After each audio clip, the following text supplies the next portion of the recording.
घरामध्ये दुधी भोपळ्याची भाजी केली म्हणलं ना सगळे नाकं मुरडतात. मग अशी पुणेरी पद्धतीने तुम्ही मटकी घालून भोपळ्याची भाजी एकदा करून तरी बघा.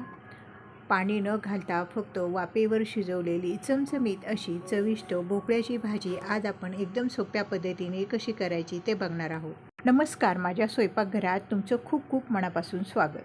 दुधी भोपळा बाजारातून घेताना एकदम ताजा हिरवागार दुधी भोपळा घ्यायचा, त्यामुळे भाजी आपली एकदम चवदार छान तयार होते.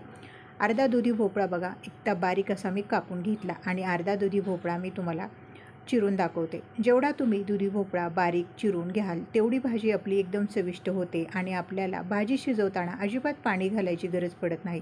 ताट झाकून फक्त वाफेवर आपण भाजी शिजवून घेणार आहोत. त्यामुळे अशा बारीक फोडी करून घेतल्याना भोपळ्याच्या फोडी पटकन शिजतात आणि भाजी आपली एकदम चवदार छान तयार होते आणि दिसायलासुद्धा एकदम सुंदर आपली भाजी दिसते. राहिलेला भोपळा आपण असाच बारीक चिरून घेऊया आणि पाण्यामध्ये घालून घेऊया. 2 वेळा मटकी चांगली धुवून घ्यायची. आता वाटण तयार करूया.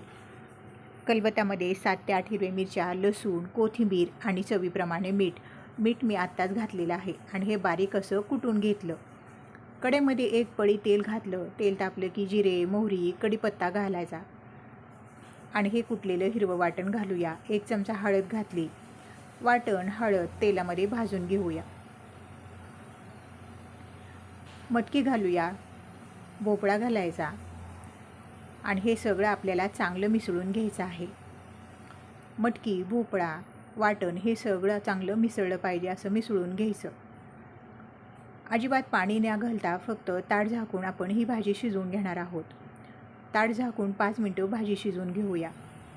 ताट काढून भाजी आपल्याला चांगली खालीवर हलवून घ्यायची आहे, म्हणजे सगळ्या बाजूनी भाजी आपली चांगली मऊसूत शिजते. परत भाजी एकसारखी केली. 2 मिनटं ताट झाकून भाजी शिजवून घेतली. 2 वेळा ताट झाकून भाजी आपण फक्त वाफेवर शिजवून घेतली आहे. मस्त चमचमीत अशी आपली भोपळ्याची भाजी तयार झाली. ज्यांना भोपळ्याची भाजी आवडत नाही त्यांनी अशी मटकी घालून भोपळ्याची भाजी करून तरी बघा. न खाणारेसुद्धा मागून भोपळ्याची भाजी खातील.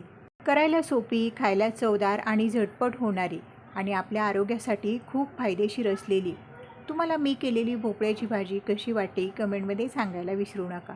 माझा व्हिडिओ आवडला तर व्हिडिओला लाईक, चॅनलला सबस्क्राईब करा. व्हिडिओ पाहिल्याबद्दल तुमचे मनापासून आभार. भेटूया पुढील व्हिडिओमध्ये.